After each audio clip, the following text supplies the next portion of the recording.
지역 이슈를 속 시원히 풀어보는 헬로 이슈 토크입니다. 내년 4월 총선을 앞두고 지역 곳곳에서 벌써부터 많은 후보군 윤곽들이 드러나고 있습니다. 이제 하마평에 오르고 있는 상황인데요.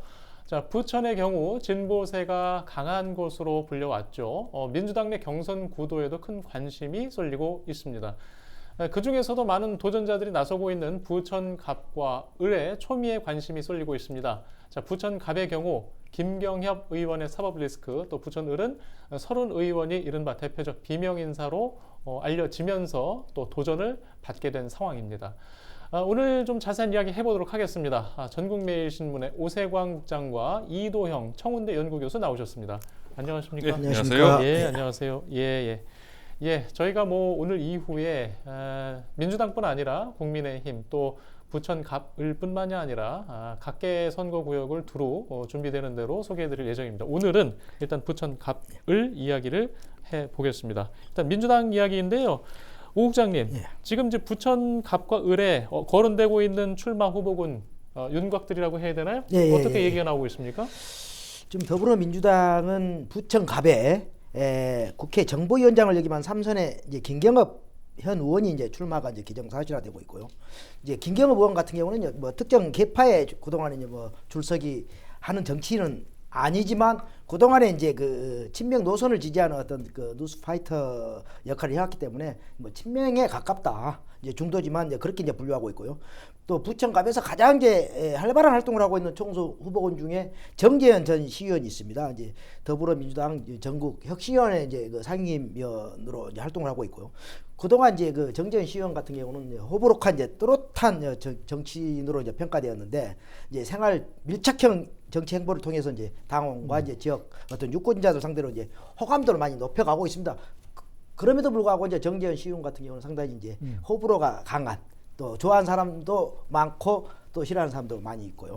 또 그리고 이제 나머지 두 분 같은 경우는 이제 30년 언론인 경력의 이제 김영태 전 CBS 기자가 8개월 전부터 이제 부천에 이제 둥지를 틀고 이제 김대중 재단 부천 중부지회장이라는 명함을 갖고 이제 활동을 하고 있습니다. 이제 전혀 이제 부천의 지역 기반이 없기 때문에 이제 교회와 이제 향후의 행사 등을 찾아다니면서 인지도를 이제 올리고 있고요.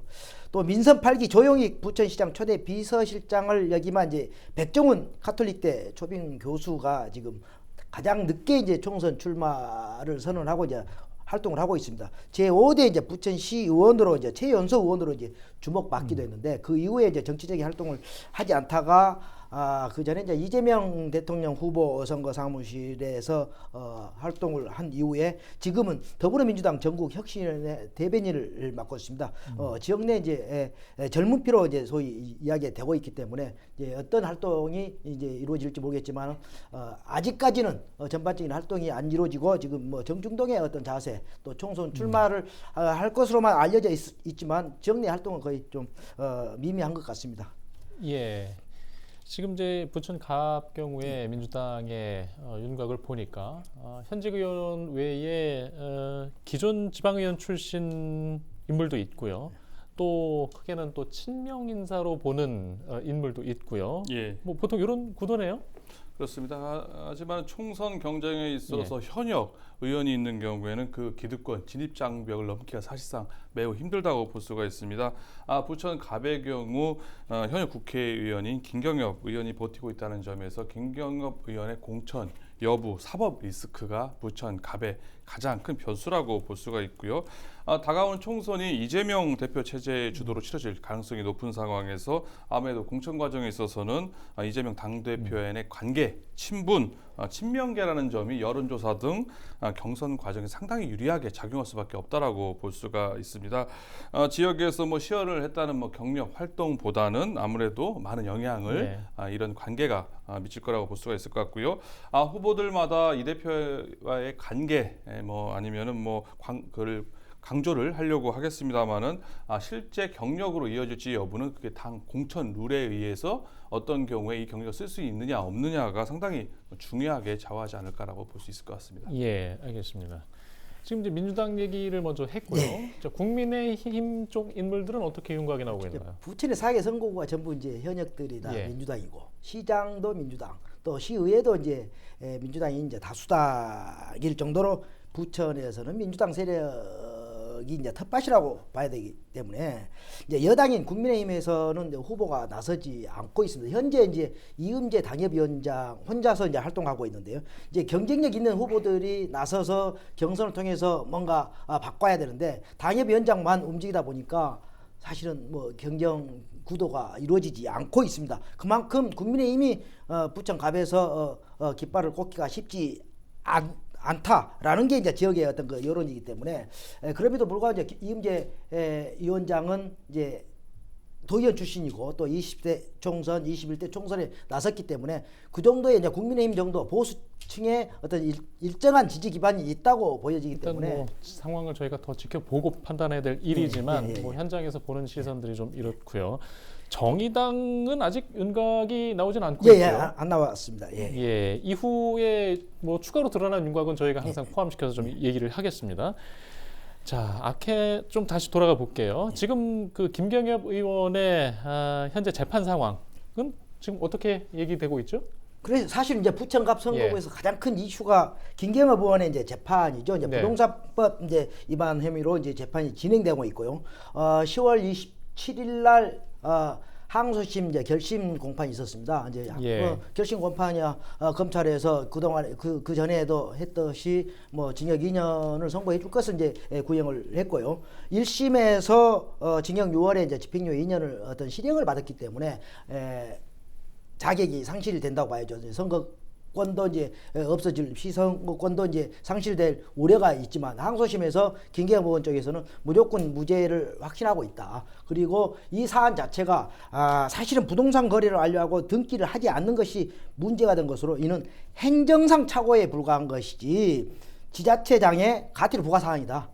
사실은 검찰이 부동산법 위반으로 기소하는 것은 무리가 있다. 그래서 무죄를 주장하고 있습니다. 김경엽 의원 측의 이제 무죄 자체가 사실은 더불어민주당 부천갑의 어떤 그 경선 과정에 상당한 어떤 그 블랙홀이 되지 않겠느냐 그렇게 전망하고 있습니다. 예. 일단 그 민주당에서 이제 공천룰 이야기가 이제 곧 나올 텐데 그 상황에 이제 어떻게 이제 상황이 전개가 될지 지금 다들 그 얘기를 하는 것 같아요. 지금 일단 부천갑의 경우는 이 사법 리스크가 공천에서 영향을 크게 받을까요? 그럼요. 영향을 충분히 받을 수 있다고 볼 수 있을 것 같습니다. 대개 사법 리스크가 있는 경우에는 당에서 잘 공천을 안 해주는 경향이 있습니다. 당선이 된다 하더라도 법원의 판결 선고에서 단성 무효형 의원직을 상실할 경우 가능성이 높기 때문에 아주 특별한 경우가 아니면 공천을 해주지 않는 경향이 있다고 볼 수가 있습니다. 아예 뭐 경선에 참여하지 못하게 면접 단계라든지 공천 과정에서 컷오프를 당하는 경우가 일반적이라고 볼 수가 있습니다. 뭐 특별한 사정이 있으면 모르겠습니다만은 절차적으로는 현역 의원들에 대한 사전 평가를 통해서 하위 20%를 좀 추려낸다는 게 지금 민주당의 공천 룰 입장이라고 볼 수가 있는데요. 민주당 전체 의석수에 비춰보면 한 20%, 하위 20%라고 하면 한 30명 상의 인원이 컷오프를 당하게 된다고 볼 수가 있습니다. 이 과정에서 뭐 다선 의원이라든지 뭐 비명계 의원들을 속아낼 수 있는 용어로 활용할 수도 있겠습니다만은 대개 비리나 사법 리스크가 있는 의원들은 공천 배제 1순위라고 볼 수가 있기 때문에 공천 기준에 따라서 뭐 감점을 받고 사실상 공천을 받지 못하는 결과가 발생할 가능성도 상당히 있다라고 볼 수 있습니다. 예.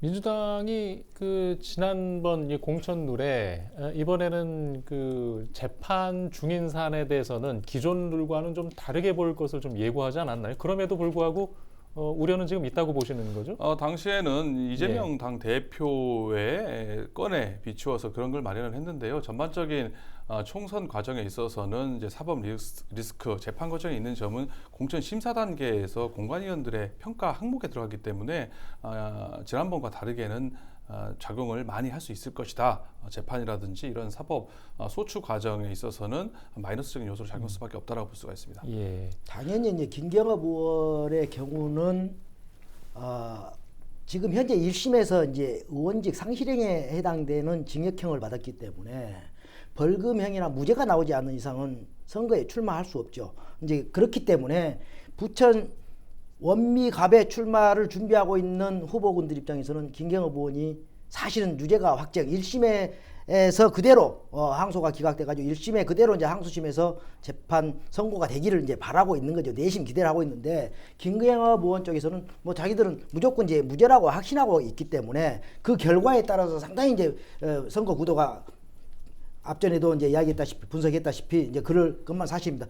그럼에도 불구하고 김경엽 의원은 사실은 그 부천 원미갑에 탄탄한 어떤 그 조직 기반을 갖고 있어요. 그래서 무시할 수 없는 가장 강력한 후보인의 의미는 틀림없다. 그래서 사실 항소심이 지금 12월 18일로 예정돼 있습니다. 항소심이 나오면 거의 이제 항소심의 결과가 대법원에서 이제 확정되는 네. 경우가 많이 있기 때문에 항소심 결과에 따라서 선거 구도가 정확하게 이제 결정되지 않겠느냐. 지금 대법원까지는 상당히 뭐 시간이 많이 걸릴 수도 있는데 내년 4월 총선이기 때문에 3월 초에 후보들이 다 결정돼야 되기 때문에 아마 대법원에서 확정 판결이 되지 않더라도 항소심의 선거 결과를 가지고 공천에서 뭔가 적용하지 않겠느냐. 항소심에서 무죄가 나온다면 뭐 김경엽 의원 살아가지고 충분히 이제 또 후보로 될 수도 있고 경선에 참석할 수 있겠지만 항소심에서 유죄가 확정됐을 경우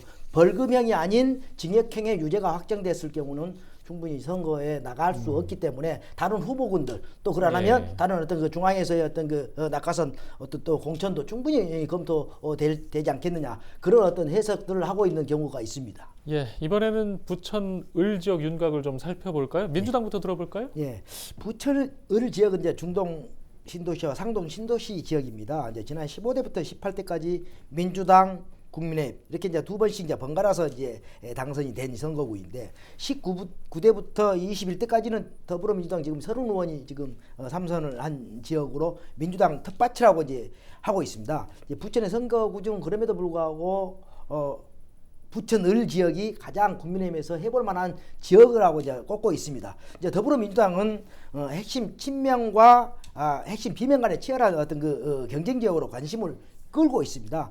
도봉에서 2선을 하고 부천에서 이제 내리 3선한 대표적인 이제 비명계 출신 우리 서른 의원이 이제 있는데 그 서른 의원의 이제 공천 여부가 가장 뜨거운 관심을 갖고 있습니다. 이제 서른 의원의 가장 먼저 도전장을 낸 인물이 이제 한병환 전 청와대 선임 행정관인데요. 19대 총선에서 서른 후보와 경선에서 이제 패하기도 했고요. 그 이후에 이제 조영희 시장과의 어떤 그 경선에서 또 패했고 거기 이제 뭐 총선 위원장 또 인수위원장까지 이제 하면서 곧바로 선거 끝난 후에 이제 총선 준비에 돌입했기 때문에 상당히 지지 기반이 이제 많이 있다고 보여지고요. 또 부천 상동 지역에서 이제 8대와 9대 도의원을 역임한 서진웅 전 경기도 의원도 이제 국무총리 정무비서관과 국회의장 정책비서관으로 이제 일을 한 후에 이제 지난 3월에 사퇴하고 이제 본격적으로 선거 운동을 이제 하고 있습니다. 또 지난 21대 총선 경선에서 이제 우리 서진웅 의원 같은 경우는 이제 대동한 경쟁을 할 정도로 상당히 탄탄한 어떤 그 지역 기반을 이제 갖고 있었고요. 또 초선 시의원 출신의 우리 박정산 시의원도 이제 지난 지방선거에서 이제 경기도의원의 공천을 받지 못해가지고 이제 그 이후에 총선에 출마하겠다고 이제 움직이고 있는데 시의원 시절 이제 부천시 각종 현안에 대해서 우리 그 CJ 헬로비전 뉴스토크 어떤 그 패널로 잘 나와가지고 이 패널을 통해서 이제 인지도를 많이 이제 높여갔기 때문에 그거를 장점으로 삼아가지고 지금 이번 총선에 이제 도전한다고 봅니다. 부천을 지역에서 더불어민주당 서른원과 함께 가장 핫한 인물이 이제 김기표 변호사입니다. 이제 김기표 변호사는 이재명 대표의 최측근인 김용 전 민주연구원 부원장의 이제 정치자금법 혐의 관련 이제 변호사로 해가지고 핵심 친명 원의 친명 인사라고 이제 분리할 정도로 이제 김기표 변호사를 이제 이야기를 하고 있는데 이제 그럼에도 불구하고 이제 사실은 세 분 후보가 서른 의원은 그만큼 이제 유명한 사실은 국회의원 5선을 했기 때문에 다른 김기표, 한병환, 서진웅 의원 같은 경우는 뭐 부천에서는 잘 알려지지 않는 인물, 셀럽이 아니기 때문에 상당히 그분들이 또 서른 의원하고 대적하려면 단일화가만 된다면 무조건 서른 의원이 쉽지를 않다. 이제 그렇게 이제 분류를 이제 하고 있습니다. 그럼에도 불구하고 부천 갑이든 부천 을이든 모든 현역 의원들 제외한 모든 후보들이 내가 친명이다. 라고 이제 주장을 이제 하면서 이제 친명을 이제 내세우고 있는데 이제 그게 이제 경선 과정에서 이제 어떻게 이제 결과로 드러날지는 모르겠습니다. 예, 일단 뭐 박정산 전 의원까지 있었죠. 네. 네, 국민의힘도 한번 살펴볼까요? 예, 부천 의뢰 누가 어떻게 나타났나요? 예, 국민의힘은 서영석 현 당협위원장과 소정인 변호사의 대결로 압축되고 있는 분위기입니다. 이제 앞서 지적한 대로 이제 4개 선거구 중 신도시라는 지역적 특성으로 보수층이 많아 이제 더불어민주당과 경쟁해볼 수 있는 지역으로 이제 꼽고는 있습니다. 지난 지방선거에서 부천을 지역의 득표수가 이제 더불어민주당에서 전체적으로 졌지만 이제 근소한 차이였기 때문에 해볼 만한 지역이다. 서영석 당협위원장은 지난 21대 총선 또 지난 지방선거 과정에서 이제 당협위원장으로 활동하면서 탄탄한 이제 조직력을 구축했고 또 기독교계의 어떤 그 지지를 이제 받고 있는 이제 장로이기 때문에 그런 점에서 이제 장점이 있는 거고 또 우리 서정인 변호사도 이제 다양한 사회 단체 활동을 통해서 이제 확보된 조직력과 또 충청 향후회라는 향후회 조직을 충분히 이용해서 서영석 당협위원장과 경선에서 해볼 만하다라고 하면서 활동을 열심히 하고 있으니까 지켜보고 있습니다. 예, 알겠습니다. 뭐 지금까지 계속 인물이 새로 나올 테지만요. 일단 지금 시점에서 예. 지금 부천 을도 보면 뭐 현역 의원이 5선이에요. 그러면 이제 뭐 세대 교체에 대한 지역 시선도 있을 수 있고 또 중진의 힘이 아직은 더 필요하다. 두 분께서는 어떻게 보십니까? 뭐 세대 교체는 중대힘 뭐다 맞는 말이긴 합니다만은 예. 무엇보다도 지금 부천 시의원들의 연이은 뭐 성추행이라든지 일탈행위가 있지 않았었습니까? 뭐 발언, 뭐 갑질 논란 뭐 등을 무리를 빚어왔는데 또 공교롭게 그게 부평, 예. 부천, 을의 서른 의원 지역구에 있는 의원들로 인해서 이제는 조금 세대 교체를 해야 되는 거 아니냐 이제 뭐 이런 얘기가 지금 나오고 있습니다. 뭐 지역 내에서 비난의 목소리, 세대 교체의 목소리가 지금 불거지고 있다라고 볼 수가 있는데요. 하지만 뭐 이런 점에 있어서는 설 의원의 총선 구도에는 크게 영향을 미치지 않을 거라고 볼 수 있을 것 같고요. 또 공천을 받기 위한 평가 항목 중에서 소속 정당의 뭐 단체장이라든지 뭐 기초 의원들의 뭐 이런 일탈 행위가 의원 총선 경선 과정에 직접적으로 미치지 않는다는 점에 있어서 이로 인한 세대 교체로는 맞지 않다 볼 수가 있을 것 같고요. 그러면은 중진의 힘이냐 5선을 넘어서 6선을 해가지고 뭐 지역에 큰 힘을 만들어야 되지 않겠느냐라는 얘기가 나올 수 있는데요. 오히려 이번에는 5선이라는 중진 선수가 걸림돌이 될 가능성이 크다고 볼 수가 있습니다. 다선 경력이 뭐 세대 교체, 뭐 기득권 타파, 뭐 여기에는 뭐 비명이냐 이런 뭐 역학적인 관계도 물론 뒤에 있을 수 있겠습니다만은 이 점을 서른 의원이 넘어서는 게 가장 관건이 아닐까 싶습니다.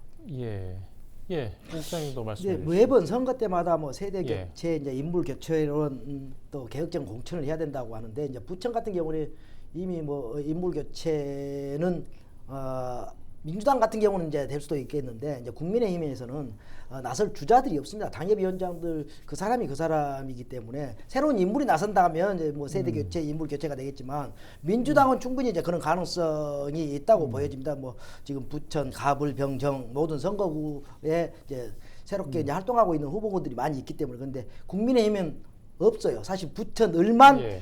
단 둘만 이렇게 나서고 있을 뿐 나머지 지역은 전혀 이제 당협위원장들만 이제 움직이고 있기 때문에 뭐 인물 교체, 뭐 세대 교체는 전혀 이제 이루어지지 않고 있고 아까 우리 그 교수님께서 말씀하셨다시피 우리 일부에서는 서른원 같은 경우에 이제 6선을 이제 바라보고 있는데 6선이 되면 또 민주당이 다수당이 되면 국회의장까지 본다. 그렇죠. 부천 지역 발전을 위해서 국회의장이 돼야 되는데 그럼에도 불구하고 부천 지역사에서는 원혜영 의원이 6선을 포기하고 사실 불출마 선언했지 않습니까? 서른 의원도 이 선에서 불출마 선언하고 배구 정근하는 게 훨씬 좋지 않느냐, 아름다운 모습이 아니겠느냐 그런 어떤 해석들도 하고 있기 때문에 어떤 서른 의원의 입장이 가장 중요하다고 보여집니다. 알겠습니다. 일단 뭐 지금 후보군들 윤곽 위주로 얘기하다 보니까 뭐 기존의 현역 의원들에 대한 이야기도 좀 다소 많이 나왔는데요. 조금 더 시간이 갈수록 더 다양하고 또 정책적인 이야기들을 저희가 찾아서 전해드리도록 하겠습니다. 자, 오늘은 여기까지 하겠습니다. 두 분 말씀 고맙습니다. 감사합니다. 예, 시청해주신 여러분 고맙습니다.